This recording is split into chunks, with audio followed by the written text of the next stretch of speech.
The St. Anthony Sesquicentennial Festival is now underway. More from last night's opening. Plus, we're now just a month away from the upcoming Ferdinand Folk Festival, and John Wade discusses the Patoka watershed tonight on Inform. All of that and much more is up next here on the 18 WJTS News.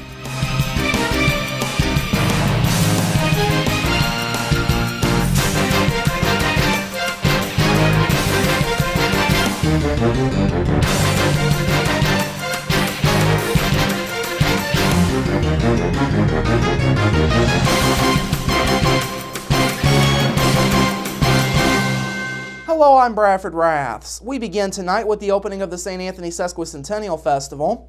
Last night marked the official kickoff for the four-day celebration. Now, opening ceremonies got underway at 6 p.m. last night. Scott Ebelair is the co-chairman of the Sesquicentennial. He says a lot of planning went into this weekend's festivities. He also says the community and county as a whole played a big role. The community's been huge, and even the extended community, like the things that we can't handle. We have people that are coming in from Ferdinand, Chanelville, Selston, and Jasper to help us run the booths at certain times when our people want to celebrate and enjoy this festival too. So, our community has really pulled together. We've reached out. Other communities have gathered in. It's really heartwarming to see everything take place. Now, last night's opening ceremonies also featured skydivers. A group of 3 divers from Skydive Indianapolis landed on the baseball field near the St. Anthony Community Center as part of the patriotic theme. That theme dates back to the 1989 125th anniversary celebration in the town. Darcy King was one of the skydivers. A native of New Zealand, King says he chose this event to see what it was all about. Well, I thought I'd come out and enjoy, see what's happening, sort of thing. I'm from up in Indiana at the moment, up in Indianapolis. So we're jumping up there. We thought we'll come down here for the day and jump into this field. Other events last night included musical performances by the Recycled Teenagers and 86th on the main stage.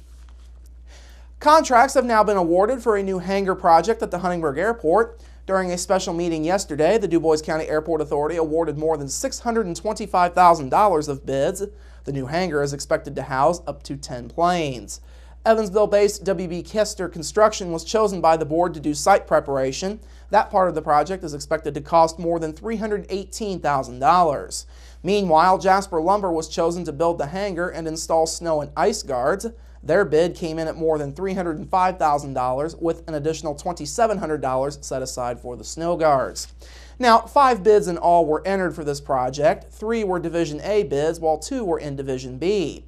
All of the bids came in higher than anticipated. Airport Manager Travis McQueen stated during the Airport Board's regular monthly meeting Monday night that the cost would not hinder the progress of building the new hangar. Well, we're closing in on 1 month away from this year's Ferdinand Folk Festival. The 5th annual festival is set to take place on Saturday, September 20th. It will be taking place at Ferdinand's 18th Street Park. Critically acclaimed singer-songwriter Hayes Carl is set to be this year's headline act. Other acts will include Miles Nielsen and the Rusted Hearts, the Cold Stairs, Andrea Davidson, and Jasper-based group the Sisters of 2nd Avenue. This year's festival will also feature nearly 75 different food, artisan, and environmental and educational booths on site. They will feature wide varieties of food, local and regional art, and information on how to create sustainable and vibrant communities. Other highlights of this year's festival will be the falconry demonstration, solar viewing, a jam area for folks to play their own instruments, and children's games and activities. The DuBois County Humane Society will also be bringing back the Mutt Strut Mingle after a 2-year absence. Now, vendors are set to be open from 11:30 a.m. to 6 p.m. Music and other activities will be taking place throughout the day. Hayes Carl is set to take the stage at 7:30 that Saturday evening. For more information, you can go online to FerdinandFolkFestival.com. This year's festival is free to attend. It's sponsored by Access Storage Now, German American, and Kiana Woodstock. The presenting sponsor is Best Home Furnishings. The 21st annual Juried Art Exhibition will soon be coming to the Jasper Arts Center's Crimp Gallery. The exhibit opens on September 3rd and is set to run through to September 28th. This year's displays will include several different types of art and media. These will be watercolor, oil, acrylic, wood, and screen printing, among others. There will be 2- and 3-dimensional work in the exhibit. Artists from Indiana, states immediately surrounding Indiana, or former Hoosier residents are eligible to apply. This year's juror is Lori Miles. Miles currently serves as a professor of art and art history at DePaul University. Her work has been on display in numerous different galleries. She earned her Bachelor of Fine Art in Sculpture from the Heron School of Art and also earned a Master of Fine Art in Sculpture at the University of Notre Dame.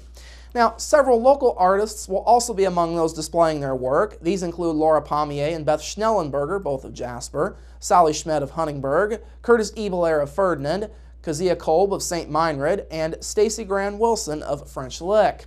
Other artists to have their work displayed come from Ohio, North Carolina, Illinois, and one from as far away as Canada. All artists were selected by the juror. The first Thursday reception for this display is set for Thursday, September 4th from 5 till 8 p.m. Alejandra Clawwitter will be the musical guest. $2,000 in prize monies are on the line. Categories include Best of Show, Award of Excellence, High Honor, and 5 Honorable Mention Awards. The Crimp Gallery is open to the public from 8:30 a.m. to 5 p.m. Monday to Friday, till 7 o'clock on Thursday evenings. It's also open from noon till 3 p.m. on Sunday and by appointment. For more information, you can call 482-3070. A Celtic concert is set to take the stage at Lincoln Amphitheater for a second time. The Louisville-based four-piece Celtic band Gilderoy Byrne and the McTaggart Irish Dancers will take the stage on Sunday as part of Celtic Song and Dance. The performance is one day only. The concert features live music and Irish dancing, and amphitheater officials say its return this year is due to a very positive response that they have gotten about it from guests.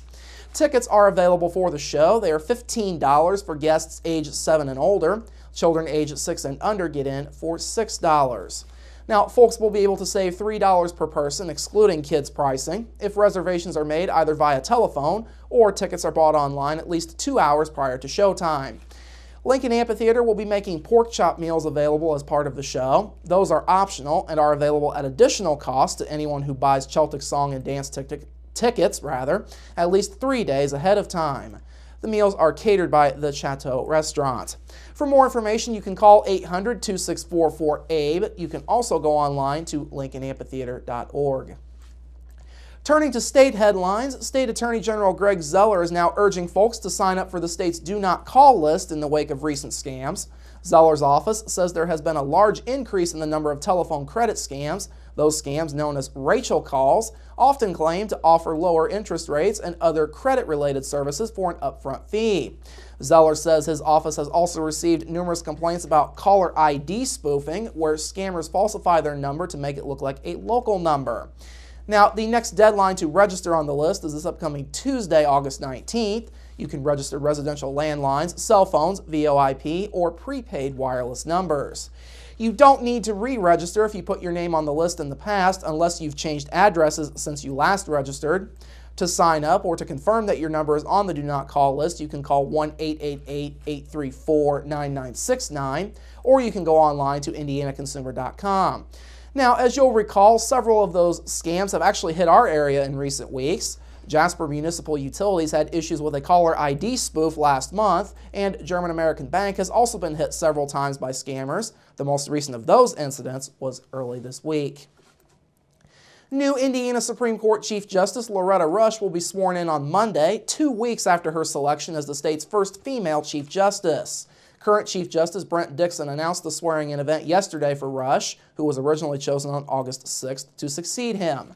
Dixon announced back in June that he would step down as Chief Justice but would remain as an Associate Justice. He's facing mandatory retirement when he turns 75 in the year 2016. Now, Governor Mike Pence will administer the oath of office to Rush at the court's State House Law Library. The former Tippecanoe County judge was appointed to the High Court by former Governor Mitch Daniels in 2012. She's the first woman to serve on the court since Myra Selby stepped down back in 1999 after serving for 5 years on the state Supreme Court bench. Finally this evening, Indiana's public universities could see their budgets cut another 2% if state tax collections continue to lag behind expectations. Governor Pence's budget director told members of the State Budget Committee yesterday that tax collections actually fell between 2013 and 2014.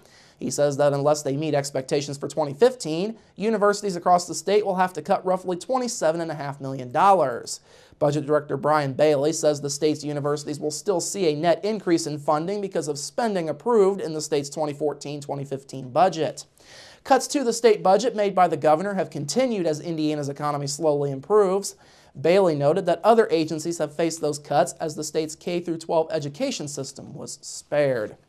All right, coming up after the break, your local forecast, sports with Kurt Gooksell, and Inform with John Wade. That's all up next here on the 18 WJTS News. Local people watching local people.